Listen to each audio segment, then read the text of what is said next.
ನಮಸ್ಕಾರ ಭಕ್ತರೇ. ಅಮಾವಾಸ್ಯೆಯ ನಂತರ ಆಗುವ ಮೊದಲ ಚಂದ್ರೋದಯವನ್ನು ಚಂದ್ರದರ್ಶನ ಎಂದು ಕರೆಯಲಾಗುತ್ತದೆ. ಚಂದ್ರದರ್ಶನದ ಈ ದಿನ ನಾವು ಶ್ರೀ ಚಂದ್ರದೇವರ ಒಂದು ಶಕ್ತಿಶಾಲಿ ಮಂತ್ರವನ್ನು ಕೇಳೋಣ. ಈ ಮಂತ್ರದಲ್ಲಿ ಚಂದ್ರದೇವರನ್ನು ವರದ, ಶಂಕರಸ್ಯ ಭೂಷಣ, ಸೋಮ ಮುಂತಾದ ಹೆಸರುಗಳಿಂದ ಕರೆಯಲಾಗಿದೆ. ಈ ಮಂತ್ರವನ್ನು ಭಕ್ತಿಯಿಂದ ಪೂರ್ತಿ 108 ಬಾರಿ ಕೇಳಿದರೆ ಬೇಡಿದ ವರದಾನಗಳು ದೊರೆಯುತ್ತವೆ, ಮನಸ್ಸಿನ ಕಿರಿಕಿರಿಗಳು ದೂರವಾಗುತ್ತವೆ,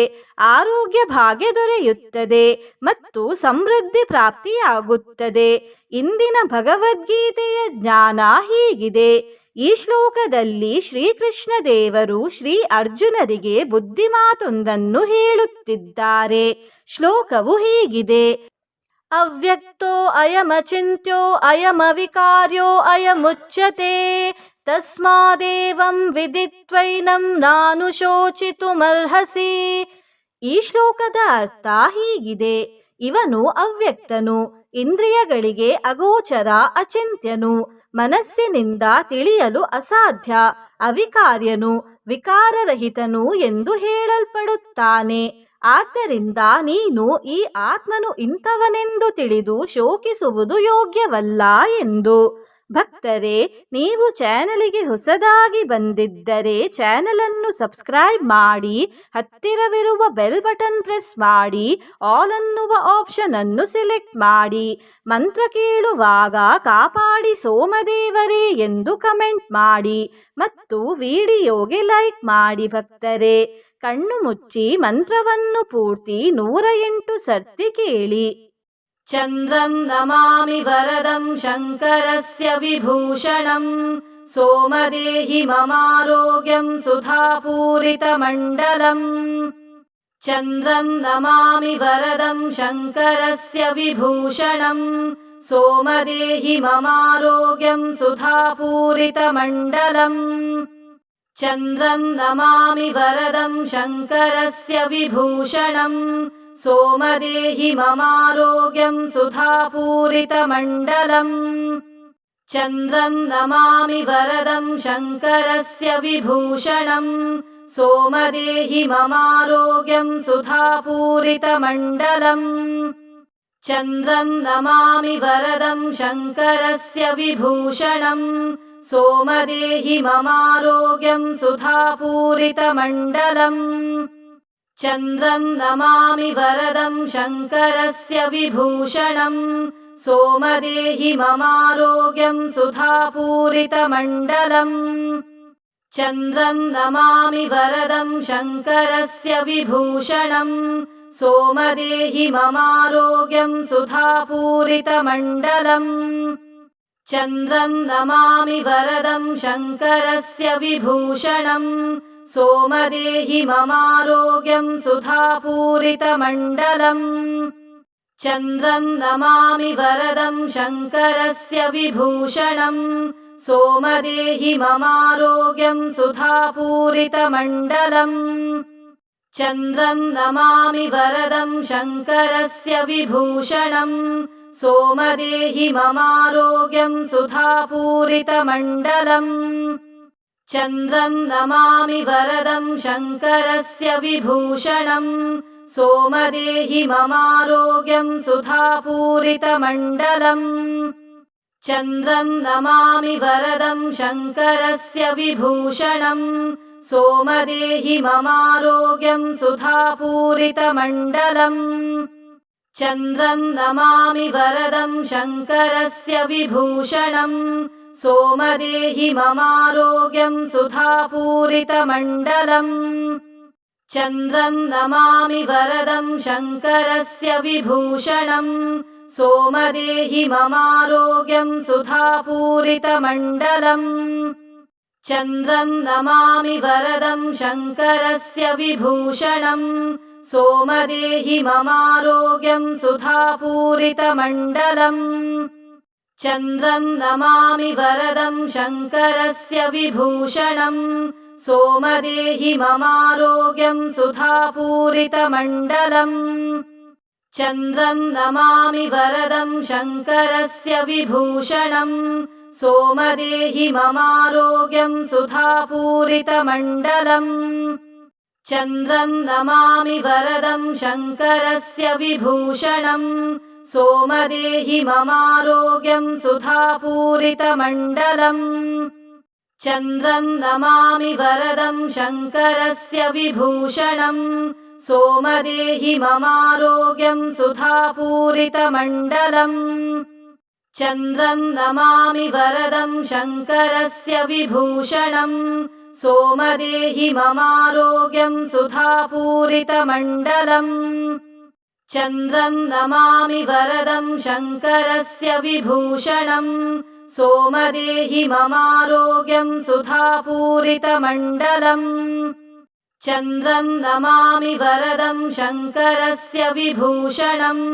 सोमदेहि ममारोग्यं सुधापूरितमण्डलम् चन्द्रं नमामि वरदं शङ्करस्य विभूषणम् सोमदेहि ममारोग्यं सुधापूरितमण्डलम् चन्द्रं नमामि वरदं शङ्करस्य विभूषणम् सोमदेहि ममारोग्यं सुधापूरितमण्डलम् चन्द्रं नमामि वरदं शङ्करस्य विभूषणम् सोमदेहि ममारोग्यं सुधापूरितमण्डलम्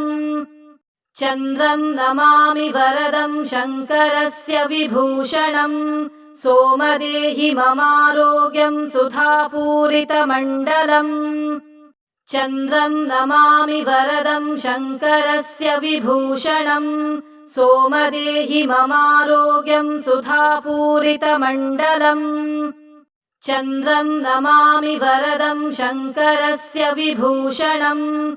सोमदेहि ममारोग्यं सुधापूरितमण्डलम् चन्द्रं नमामि वरदं शङ्करस्य विभूषणम् सोमदेहि ममारोग्यं सुधापूरितमण्डलम् चन्द्रं नमामि वरदं शङ्करस्य विभूषणम् सोमदेहि ममारोग्यं सुधापूरितमण्डलम् चन्द्रं नमामि वरदं शङ्करस्य विभूषणम्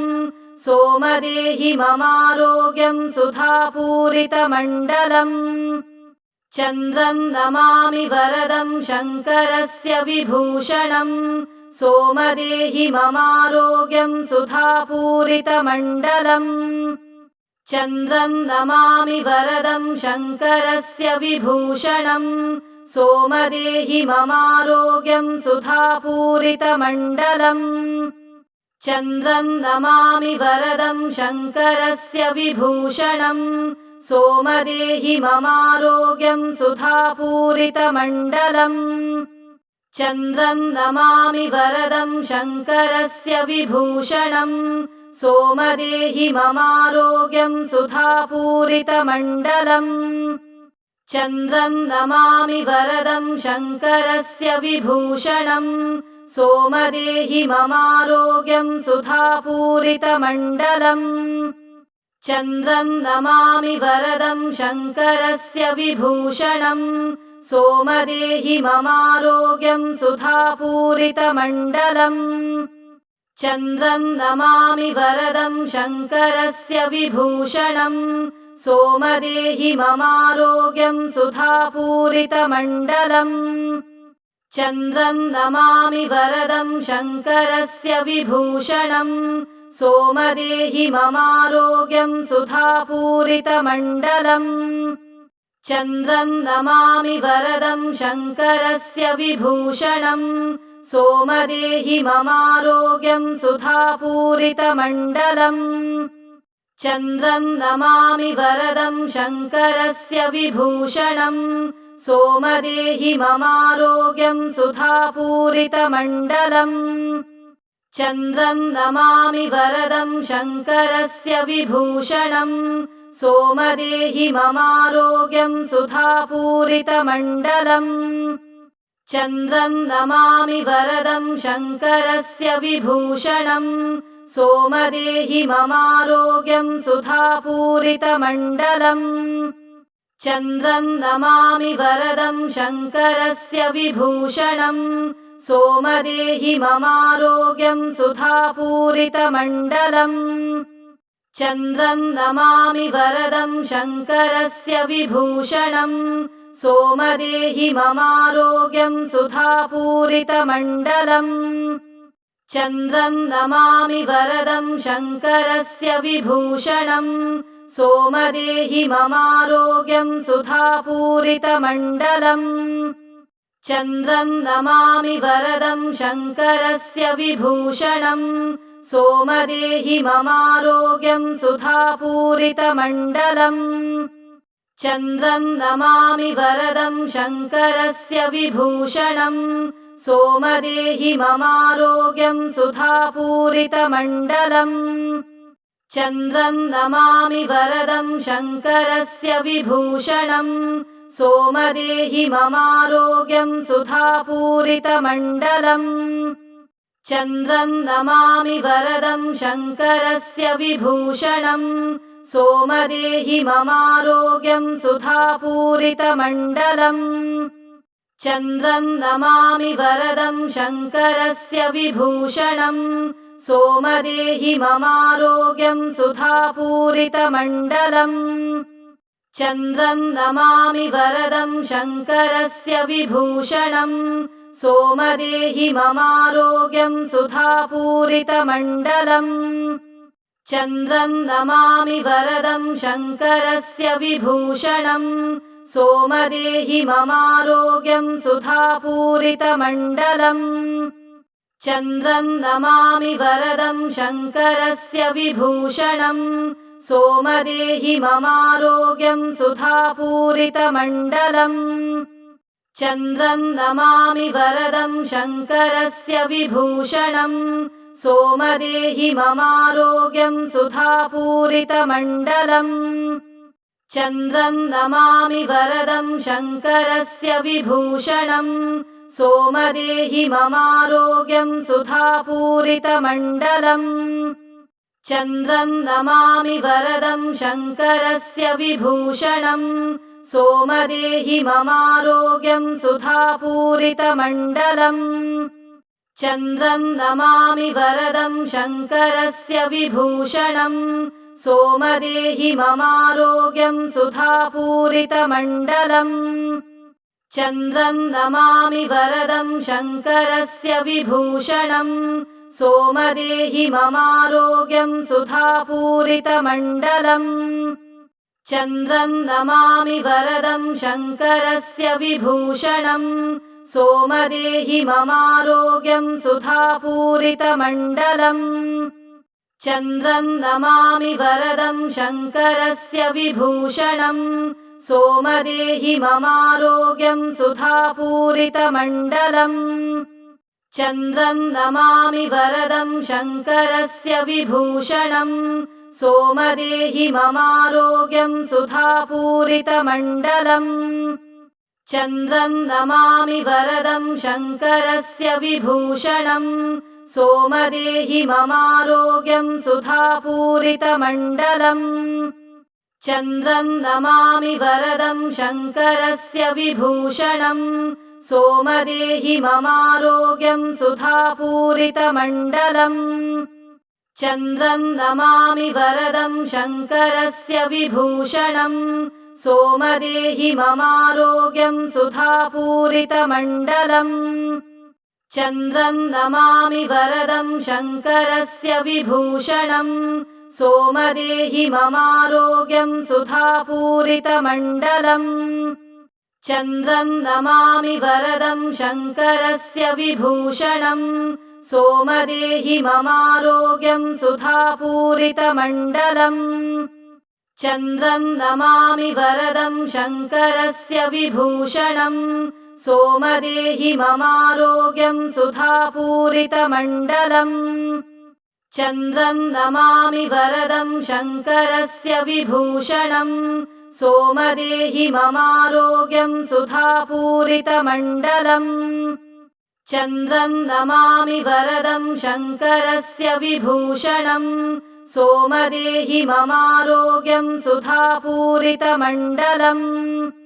चन्द्रं नमामि वरदं शङ्करस्य विभूषणम् सोमदेहि ममारोग्यं सुधापूरितमण्डलम् चन्द्रं नमामि वरदं शङ्करस्य विभूषणम् सोमदेहि ममारोग्यं सुधापूरितमण्डलम् चन्द्रं नमामि वरदं शङ्करस्य विभूषणम् सोमदेहि ममारोग्यं सुधापूरितमण्डलम् चन्द्रं नमामि वरदं शङ्करस्य विभूषणम् सोमदेहि ममारोग्यं सुधापूरितमण्डलम् चन्द्रं नमामि वरदं शङ्करस्य विभूषणम् सोमदेहि ममारोग्यं सुधापूरितमण्डलम्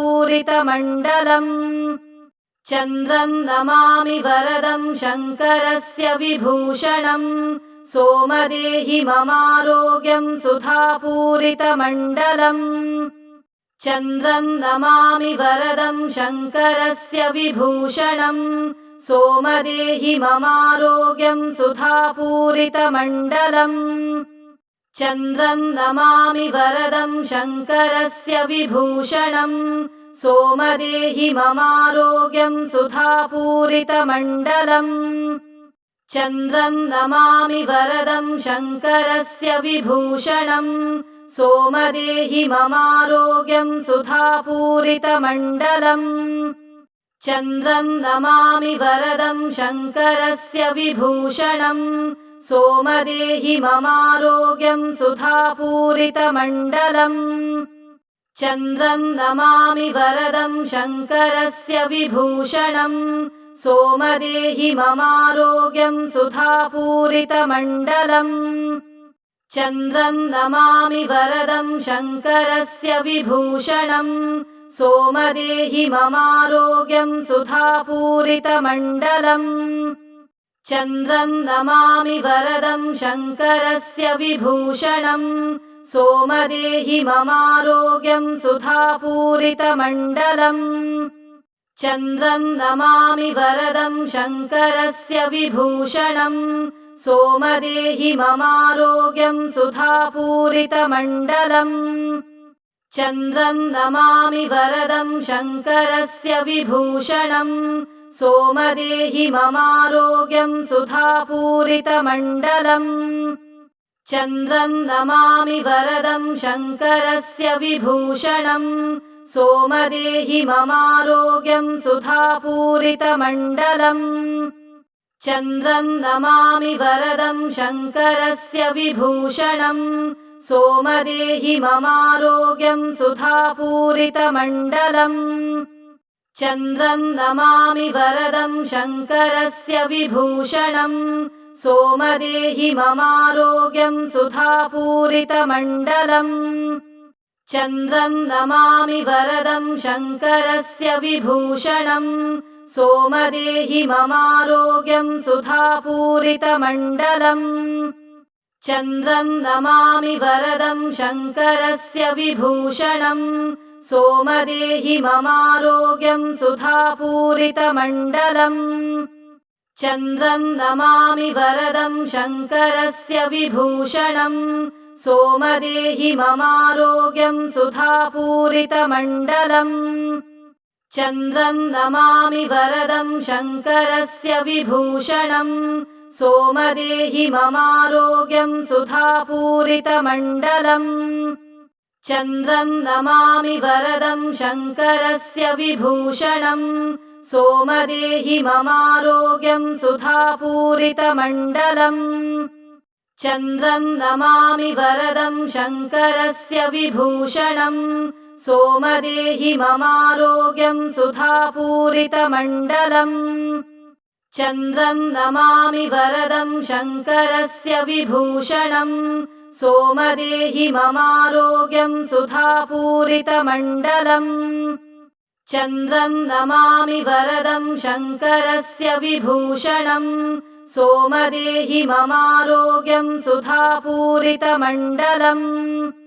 चन्द्रं नमामि वरदं शङ्करस्य विभूषणम् सोमदेहि ममारोग्यं सुधापूरितमण्डलम् चन्द्रं नमामि वरदं शङ्करस्य विभूषणम् सोमदेहि ममारोग्यं सुधापूरितमण्डलम् चन्द्रं नमामि वरदं शङ्करस्य विभूषणम् सोमदेहि ममारोग्यं सुधापूरितमण्डलम् चन्द्रं नमामि वरदं शङ्करस्य विभूषणम् सोमदेहि ममारोग्यं सुधापूरितमण्डलम् चन्द्रं नमामि वरदं शङ्करस्य विभूषणम् सोमदेहि ममारोग्यं सुधापूरितमण्डलम् चन्द्रं नमामि वरदं शङ्करस्य विभूषणम् सोमदेहि ममारोग्यं सुधापूरितमण्डलम् चन्द्रं नमामि वरदं शङ्करस्य विभूषणम् सोमदेहि ममारोग्यं सुधापूरितमण्डलम् चन्द्रं नमामि वरदं शङ्करस्य विभूषणम् सोमदेहि ममारोग्यं सुधापूरितमण्डलम् चन्द्रं नमामि वरदं शङ्करस्य विभूषणम् सोमदेहि ममारोग्यं सुधापूरितमण्डलम् चन्द्रं नमामि वरदं शङ्करस्य विभूषणम् सोमदेहि ममारोग्यं सुधापूरितमण्डलम् चन्द्रं नमामि वरदं शङ्करस्य विभूषणम् सोमदेहि ममारोग्यं सुधापूरितमण्डलम् चन्द्रं नमामि वरदं शङ्करस्य विभूषणम् चन्द्रं नमामि वरदं शङ्करस्य विभूषणम् सोमदेहि ममारोग्यं सुधापूरितमण्डलम् चन्द्रं नमामि वरदं शङ्करस्य विभूषणम् सोमदेहि ममारोग्यं सुधापूरितमण्डलम् चन्द्रं नमामि वरदं शङ्करस्य विभूषणम् सोमदेहि ममारोग्यं सुधापूरितमण्डलम्